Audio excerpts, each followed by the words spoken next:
Okay जी, अब देखें ये हमारा आंसर निकला किसका, लेस्पे का। अब पास्चे के लिए हमें पी नॉट, अब उसका फॉर्मूला बनाते हैं कि पास्चे के लिए हमारा क्या फॉर्मूला होगा, P N over P naught into, नहीं Q N into Q N, क्योंकि ये करंट की बात करता है तो ये फॉर्मूला होगा मल्टीप्लाई 100। आंसर बताएं जी।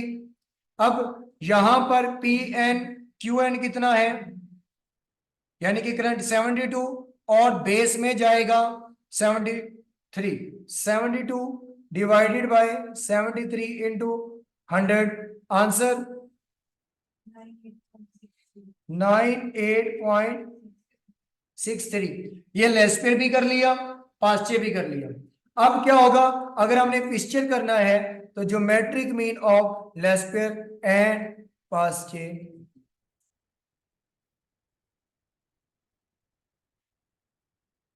आंसर क्या है जी,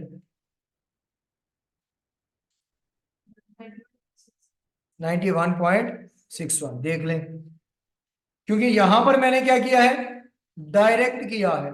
यहां पर हमने दो मजीद वर्किंग कर ली, एक लेस्पियर की भी और एक पास्चे की भी। अब यहां पर देखें, ये लेस्पियर और पास्चे दोनों की वैल्यू पुट करके 100 से मल्टीप्लाई किया है। हमने दोनों को ही पहले परसेंटेज में कर लिया, इसलिए फिर ज्योमेट्री की मीन लेते हुए हमने कोई 100 से मल्टीप्लाई नहीं किया। इसके बाद कहते हैं जी कि consumer price index of a country in 1 year, year 1, इसमें क्वेश्चन में मिस्टेक है कहीं ना कहीं, इसमें इसीलिए स्टार किया हुआ है। ईयर 1 में वो कहते हैं कि 140 है, it increase by in year 2 by 8%। जो भी अमाउंट है वो 8% से क्या हो गई, इंक्रीज हो गई। Consumer price index in year 1 is 140, year 1 में 140। अगले साल ईयर 2 में इस 140 का 8% लें जी,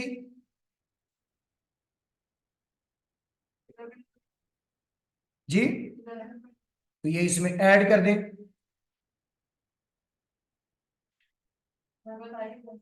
1.2, मतलब ये उसका 8% इंक्रीज हो गई। अब नेक्स्ट कहते हैं इन ईयर 3 इट डिक्रीज बाय 10%, तीसरे साल ये 10% से डिक्रीज हो गया। अब इसका 10% डिक्रीज करो,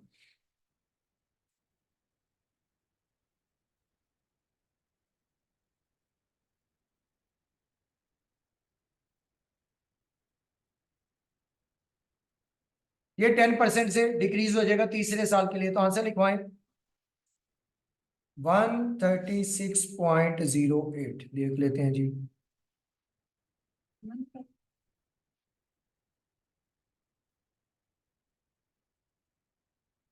136, क्यों नहीं लिखा जा रहा, 136 है, नहीं नहीं वो छोड़ दें, माइनस की बात ही नहीं, माइनस में कैसे आएगा मुझे बताएं।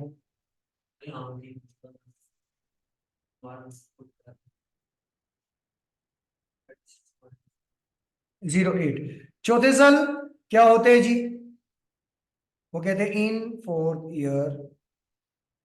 In fourth year increase by 8%, increase by 8%, कितना है जी, 146.96। ईयर 5 में अगेन डिक्रीज हो जाता है 10%,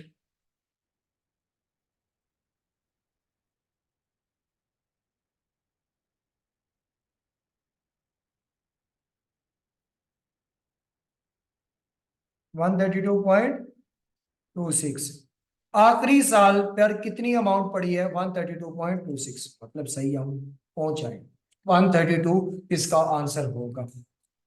सिंपल वर्किंग थी, बस ये था कि अगर आप कैलकुलेटर पर इसे ऐड लेस करते तो हो सकता है गलती हो जाती, क्योंकि आपने जो अमाउंट 140 लेनी तो उसे डिक्रीज बाय 8%, फिर वो आई 10%, फिर जो भी आएगा क्योंकि वो ऐड लेस तो उसके अंदर से होनी है। उसके बाद ईयर एंड पे खड़े होकर फाइनल अमाउंट के ऊपर परसेंटेज देखें कि कितनी बनती है, तो एट द एंड यानी कि लास्ट ईयर के ऊपर उसकी अमाउंट कितनी है, 132 पॉइंट समथिंग।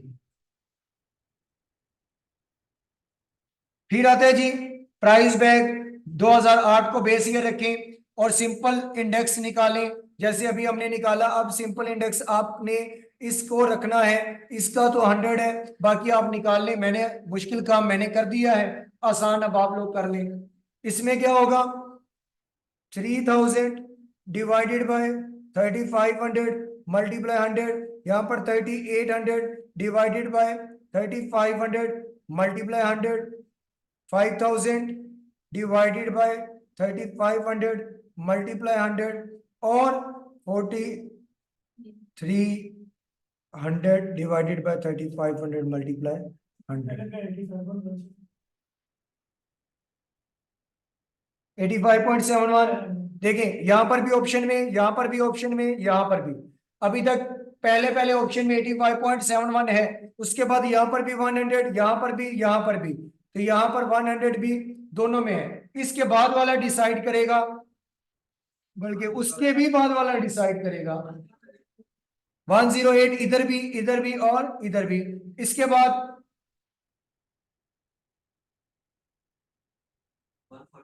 142, यानी कि ये देखें, ये यहाँ 142 नहीं है, ये भी क्या, ये तो सिरे से आउट हो गया था। अब यहाँ पर भी 142 है, यहाँ पर भी 142 है और यहाँ पर भी 142 है। अब डिसाइड करेगी लास्ट वाली वैल्यू कि कहां पर आपका आंसर ये करेक्ट हो सकता है। 122.86, यानी कि ऑप्शन बी। सेम नीचे भी ऐसा ही है, लेकिन किसके साथ, चेन इंडेक्स के साथ। अब चेन इंडेक्स के साथ है तो सबसे पहले आपको क्या करना होगा, लिंक निकालना होगा। इसका 100 बनेगा, इसको लिंक करेंगे तो 53 डिवाइडेड बाय 49 मल्टीप्लाई 100, आंसर बता दीजिएगा। फिर 53 डिवाइडेड बाय 58 मल्टीप्लाई 100, फिर 62 डिवाइडेड बाय 58, हाँ यहाँ पर गलत नहीं होगी, 58 डिवाइडेड बाय 53 मल्टीप्लाई बाय 100, और यहाँ पर 62 मल्टीप्लाई डिवाइडेड बाय 58 मल्टीप्लाई 100। पहले का दूसरे का आंसर 16, उसके बाद 109.43, ठीक हो गया, 109.43। उसके बाद 106.89। अब ये निकले हैं लिंक रिलेटिव, ये क्या निकले हैं, लिंक रिलेटिव। अब देखें मैंने पहले भी कहा था चेन का इतना लंबा क्वेश्चन आएगा नहीं, लेकिन अगर आ जाए तो आपने क्या करना है, उसका आंसर देना है। अब ये जो आपके पास आंसर निकले हैं, ये कहता है कि ये चेन इंडाइसिस अबव केस। अब उसने चेन इंडाइसिस नहीं दिए, बेसिकली उसने जो आंसर निकाल के दिए हैं वो दिए लिंक के ही। वो आंसर किसके दिए, लिंक रिलेटिव के। देखें पहला 100, फिर 108, फिर 109, फिर 106, यहाँ पर आपको उसी तरतीब में नजर आ रहे हैं, तो ऑप्शन ए आपका बन जाएगा, वो बी बन जाएगा। फिर बेस ईयर, लेस ईयर, और इसमें लेस्पेर और पास्ट में एक चीज का याद रखिएगा कि जो लेस्पेर है वो हमेशा क्या करता है, ओवर स्टेट करके बताता है इन्फ्लेशन, ओवर स्टेट करेगा। और पास्चे हमेशा अंडर स्टेट करके बताएगा, क्योंकि अंडर स्टेट यानी कि करंट होता है, करंट ईयर के अंदर इन्फ्लेशन नहीं होता, वो हमेशा क्या बताएगा, कम बताएगा। और वो बेस ईयर होता है, बेस ईयर के अंदर ऑलरेडी इन्फ्लेशन ऐड हो चुकी होती है, तो फिर वो इन्फ्लेशन को ओवर स्टेट करके बताएगा। ये चीज जो है ये याद रखिएगा कि जो लेस्पेयर है ये ओवर स्टेट करेगा इन्फ्लेशन को, क्योंकि ये बेस ईयर रिप्रेजेंट करता है या वेट देता है, उसके अंदर इन्फ्लेशन ऑलरेडी ऐड होती है। और अगर पास्चे का जिक्र किया जाए तो वो करंट ईयर होता है,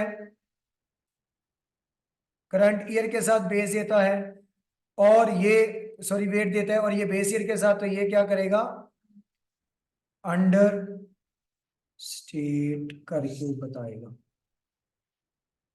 इसको याद करने का एक तरीका भी है, ओवर स्टेट अंडर स्टेट भूल जाए तो याद करने के लिए आपको कौन सी यूनिवर्सिटी याद रखनी होगी,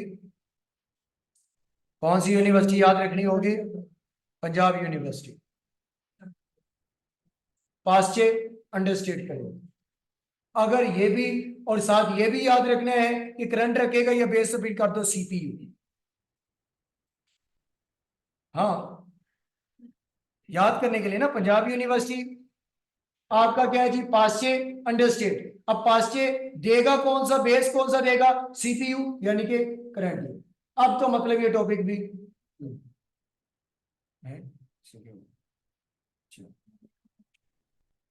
हाँ, ये याद रखें इसके लिए। अच्छा जी, इसके बाद आता है जी सिंपल, वो तो हमने कर लिए, नीचे नीचे ये भी आप कर लेंगे अब तो।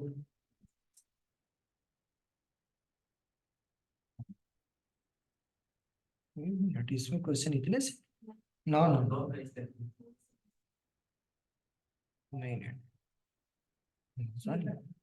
चेन इंडेक्स वो सीपीआई की तरफ आते हैं।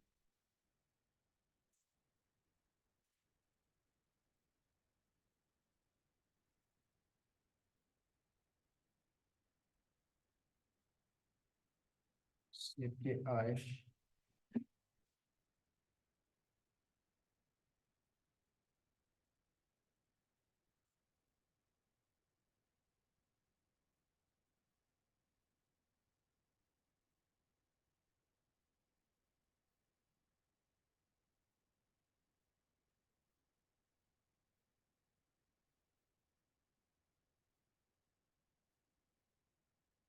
अच्छा जी, सीपीआई होता है कंज्यूमर प्राइस इंडेक्स, यानी कि जो लोग चीजें खरीदते हैं उन वो कितने की आएंगी, या उनके ऊपर उनका कितना बजट एलोकेट हो रहा है, उसका जो इंडेक्स निकाला जाएगा उसे कहते हैं purchase, CPI consumer price index. वो क्या होते हैं जी, वो आपका कंपेयर किया जाएगा किसी पिछले साल के साथ, और फिर उससे परसेंटेज में आंसर निकाला जाएगा, चेंज निकाला जाएगा परसेंटेज में, तो वो आपका क्या कहलाता है, सीपीआई कहलाता है। और यहाँ पर बास्केट्स ऑफ गुड्स होती है, एक गुड नहीं होती, बास्केट्स ऑफ गुड्स होंगी। तो बास्केट्स ऑफ गुड्स होंगी तो इसका मतलब है कि यहाँ पर कंपोजिट लगेगा, आपका सिंपल वाला नहीं आएगा। अब आ गया था जी परचेजिंग पावर। अब देखिए, पहले एक प्रोडक्ट थी, उसकी प्राइस थी 10, और हम उसकी क्वांटिटी खरीद रहे थे 20, क्वांटिटी खरीद रहे थे 20। अब सैलरी हमारी थी 1000। अब सैलरी अभी भी 1000 पे है, लेकिन प्राइस इंक्रीज होके आ गई 20 पे। अब आप चीजें कितनी खरीदेंगे, अभी भी 20 खरीदेंगे, नहीं, आप क्वांटिटी को क्या कर देंगे, रिड्यूस कर देंगे। क्यों, क्योंकि अब जो आप इस पे पैसा लगाएंगे वो ज्यादा लगेगा, आपकी सैलरी का वो पोर्शन यहाँ ज्यादा लग रहा होगा, तो आप इसकी क्वांटिटी हो सकता है 10 पे ले कम कर दें। तो ये जो आपकी परचेजिंग पावर कम हुई है, ये किसकी वजह से हुई है, प्राइस के ज्यादा होने की वजह से। तो इन्फ्लेशन के होने की वजह से परचेजिंग पावर क्या हो जाता है, कम हो जाता है। जब परचेजिंग पावर कम हो जाएगा, चीजें आप कम खरीदेंगे, तो आपका सीपीआई भी क्या हो जाएगा, का वो परचेजिंग पावर के ज्यादा होने से सीपीआई क्या हो जाता है, कंज्यूमर प्राइस इंडेक्स जो है वो क्या हो जाता है, कम हो जाता है। अब इनका रिलेशन परचेजिंग पावर का, यानी कि परचेजिंग पावर खरीदने की सलाहियत, उसका रिलेशन सीपीआई के साथ इनवर्स है। अगर सीपीआई ज्यादा होगा तो आपकी परचेजिंग पावर क्या हो जाएगी, कम हो जाएगी। और सीपीआई ज्यादा उस वक्त होगा जब इन्फ्लेशन ज्यादा होगी। जब इन्फ्लेशन ज्यादा होगी तब आपका इसका मतलब है कि सीपीआई 100 से भी क्रॉस हो गया, इन्फ्लेशन बढ़ गई, इन्फ्लेशन ज्यादा होगी तो प्राइस लेवल ज्यादा, प्राइस लेवल ज्यादा है तो आप चीजें कम खरीदेंगे, यानी कि आपकी परचेजिंग पावर अब क्या हो जाएगी, कम हो जाएगी। तो वो कहता है सीपीआई का परचेजिंग पावर के साथ रिलेशन क्या होगा, इनवर्स होगा। फिर अगर कंज्यूमर प्राइस इंडेक्स निकालेंगे तो वो इसका इनवर्स रिलेशन किसके साथ आएगा, परचेजिंग पावर के साथ आएगा। अब अगर हम कोशिश करें या गवर्नमेंट कोशिश करे कि यार लोगों का लिविंग स्टैंडर्ड जो है ना वो मेंटेन रहना चाहिए, तो क्या किया जाए, उनकी इनकम उतनी बढ़ा दी जाए जितने से प्राइस बढ़ी है। मतलब आप देखें प्राइस 10 रुपए से बढ़ी है, हमने 10 यूनिट खत्म कर दिए या कंज्यूम करना छोड़ दिए, तो गवर्नमेंट कहती है ये इतनी प्राइस इनकी बढ़ा दें कि ये 10 यूनिट कंज्यूम जो कर रहे थे वो छोड़ें ना, प्राइस के इंक्रीज होने से भी वो उतने यूनिट ही परचेज करते रहे। तो बताएं कि उस हिसाब से कितनी इनकम बढ़ानी चाहिए, तो उसे आप कहते हैं रियल इनकम। रियल इनकम का क्वेश्चन भी पेपर में आ जाता है कि आपने रियल इनकम निकालनी है, तो वो क्या होगी, करंट इनकम, जो आपकी इस वक्त करंट इनकम है, divided by CPI of current income, यानी कि करंट इनकम का सीपीआई क्या है, और multiply by CPI of required year income. आपने क्या करना है फिर, सीपीआई जिस ईयर का सीपीआई, जिस ईयर का आपको रियल इनकम निकालना है उस ईयर का आपको सीपीआई क्या करना पड़ेगा, निकालना पड़ेगा। वो ऑलरेडी आपको क्या होगा, क्वेश्चन में गिवन होगा, कोई से 3 वेरिएबल क्वेश्चन में गिवन होंगे और 4 आपसे क्या किया गया होगा, रिक्वायर किया गया होगा। अब रियल इनकम में अगर मैं ये फॉर्मूला लिख दूं, अगर मैं ये कह दूं करंट इनकम मल्टीप्लाई बाय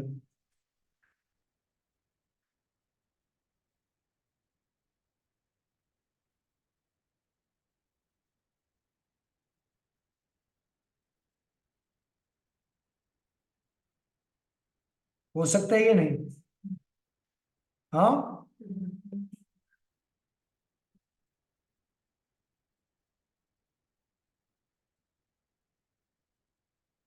भाई इनवर्स रिलेशन है सीपीआई परचेजिंग पावर का। तो मैंने क्या किया है, परचेजिंग पावर यानी कि 1/1 परचेजिंग पावर आएगा तो आपका बेसिकली क्या बनेगा, सीपीआई बनेगा। तो वो सीपीआई ओवर में है तो मैंने परचेजिंग पावर लिख दिया। परचेजिंग पावर के इक्वल क्या बनता है, 1/सीपीआई। तो इसकी जगह अगर मैं ये लिख दूं परचेजिंग पावर, तो आ सकता है या नहीं, आ सकता है। तो वो परचेजिंग पावर भी क्वेश्चन में दे सकता है या सीपीआई ऑफ करंट ईयर भी दे सकता है, और इनमें से कोई एक वैल्यू मिसिंग होगी, बाकी आपको तमाम वैल्यूज गिवन होंगी पेपर के अंदर जब रियल इनकम आपको कैलकुलेट करनी होगी कि भाई 2000 फॉर एग्जाम्पल 2023 की रियल इनकम कैलकुलेट करें, तो आपको इस कैलकुलेट का सीपीआई भी दिया होगा, यानी कि करंट ईयर जो ईयर का निकालना है उसका सीपीआई भी दिया होगा, और जिस ईयर में आप खड़े हैं यानी कि ये आपका 2024 होगा, और इसका भी आपको सीपीआई दिया होगा। सीपीआई 2 साल का दिया होगा जिसमें खड़े हैं वो, और जो इससे प्रीवियस है जो रिक्वायर्ड होगा वो, इसके साथ कंपेयर करके आपको बताया जाएगा कि आपकी परचेजिंग पावर कितने से कम हुई है या रिड्यूस हुई है, उसको इक्वल करने के लिए कितनी रियल इनकम होनी चाहिए। फिर वो कहता है अगर एग्रीगेट एक्सपेंडिचर मेथड आ जाए, अब सीपीआई को कैलकुलेट करने के बेसिकली 2 मेथड है। सीपीआई को कैलकुलेट करने के बेसिकली कितने मेथड हैं, 2 मेथड है। एक कौन सा, aggregate expenditure method. Aggregate expenditure method मतलब दूसरा इसका फॉर्मूला क्या होगा, Laspeyres price index. Laspeyres price formula आ जाएगा, यानी कि एग्रीगेट एक्सपेंडिचर मेथड से अगर कहे तो आपने क्या करना है, लेस्पियर प्राइस इंडेक्स या क्वांटिटी इंडेक्स वाला फॉर्मूला लगा के आप सॉल्व करेंगे तो सीपीआई आ जाएगा। नंबर 2 पे सीपीआई वो आंसर निकलेगा, और वो आपका आंसर किसका कहलाएगा, एग्रीगेट एक्सपेंडिचर मेथड का कहलाएगा। सीपीआई के लिए आपको परसेंटेज चेंज लेना पड़ेगा। और अगर वो कह दे फैमिली बजट निकालना है, या वेटेड एवरेज ऑफ प्राइस ये करना है, तो फिर आपको क्या किया होगा, वेट बता देगा कि इस प्रोडक्ट का इतना वेट, इसका इतना वेट। एक तो हमने खुद से वेट दिए, एक तो हमने खुद से वेट दिए। अगर वो खुद से वेट देने को नहीं कहता, अपने वेट बता देता है, तो हम जो वेट वो बताएगा वो वेट लगाएंगे उसके इंडेक्स के साथ। फॉर एग्जाम्पल ये जो है, ये आई आपका कैसे निकलेगा, P N over P naught into 100। क्या निकला, इंडेक्स निकला है। और ये जो डब्ल्यू है, यानी कि ये वेट है। अगर तो दो ऑप्शन है, अगर तो गिवन है, तो भाई जिस इंडेक्स का 2010 का जो इंडेक्स होगा उसका गिवन होगा, 2011 के लिए अलग दिया होगा, 2012 का वेट अलग होगा, 2013 का वेट अलग होगा। हम क्या करेंगे, उनके ईयर्स के अकॉर्डिंग, उनके इंडेक्स के साथ उनके वेट को मल्टीप्लाई करेंगे, जो आंसर आएगा उस सबको क्या कर लेंगे, जमा कर लेंगे। एक तो ये बनेगा। नंबर 2 पे अगर गिवन नहीं है, तो फिर वेट कैसे निकालेंगे, डब्ल्यू कैसे निकलेगा, वो P naught into Q not, यानी कि बेस प्राइस बेस क्वांटिटी, तो वो आपका क्या बन जाएगा, पी नॉट क्यू नॉट बन जाएगा। अगर हम इन दोनों फॉर्मूलाज को कहीं ना कहीं इकट्ठा करें, तो देखते हैं कि कौन सा फॉर्मूला बनता है। तो P naught Q not assume कर रहा हूं कि गिवन नहीं है, इसका आंसर आएगा into P N over P naught बनेगा, डिवाइडेड बाय क्या होगा, P naught Q naught. P naught से कैंसल, पीछे क्या बचा, क्यू नॉट पी एन, यहां क्या बचा, पी नॉट क्यू नॉट। मतलब फॉर्मूला जरा तब्दील हो गया। ये किसका फॉर्मूला, इंडेक्स का। वेट किसके साथ दिया गया, क्वांटिटी के साथ। तो यानी कि ये प्राइस का फॉर्मूला बन गया। कोई इंडेक्स साथ आया, मतलब प्राइस इंडेक्स, क्योंकि वेट किसका दिया है, क्वांटिटी का। अब क्वांटिटी का वेट दिया है, ये फौरन हमें कैसे पता चल गया क्वांटिटी का दिया है, क्योंकि इसका बेस करंट सेम है। लेकिन ये वेट दिया किस में हुआ है, बेस में, और बेस में वेट देता कौन है, लेस्पियर। तो इसका मतलब है कि ये इनडायरेक्टली ये भी क्या है, लेस्पियर प्राइस इंडेक्स का ही फॉर्मूला है। तो मतलब फैमिली बजट हो या एक्सपेंडिचर मेथड हो या सीपीआई आपको निकालना हो, तो फिर लेस्पियर प्राइस इंडेक्स से आप क्या कर लेंगे, सीपीआई निकालेंगे। और वो जो आंसर निकलेगा, एक तो वो आपका इंडेक्स नंबर होगा, लेकिन अगर वो सीपीआई आपको दे दे दूसरी मतलब वैल्यूज के साथ दे दे कि भाई ये वैल्यूज हैं, तो फिर आप इनका इंडिविजुअल इंडेक्स निकाल के उसका परसेंटेज चेंज लेंगे कि कितना इन्फ्लेशन या कितना डिफ्लेशन आया है। और मोस्टली इसका इन्फ्लेशन और डिफ्लेशन में क्वेश्चन आता है। ओके जी, ये आपका टोटल चैप्टर नंबर 9 था जो हमने कंप्लीट कर लिया। और रही बात चैप्टर नंबर 14 की, तो चैप्टर नंबर 14 अगर करना है तो अफ्तारी के बाद होगा, बल्कि वो इकोनॉमिक्स की क्लास है। हाँ, तो 14 पेंडिंग पेपर्स के बाद। ओके जी, अल्लाह हाफिज। वो मैं कोशिश करूंगा कि मैं रिकॉर्ड करके रख दूं कल तक यूट्यूब के ऊपर। ओके बच्चे जी, अल्लाह हाफिज।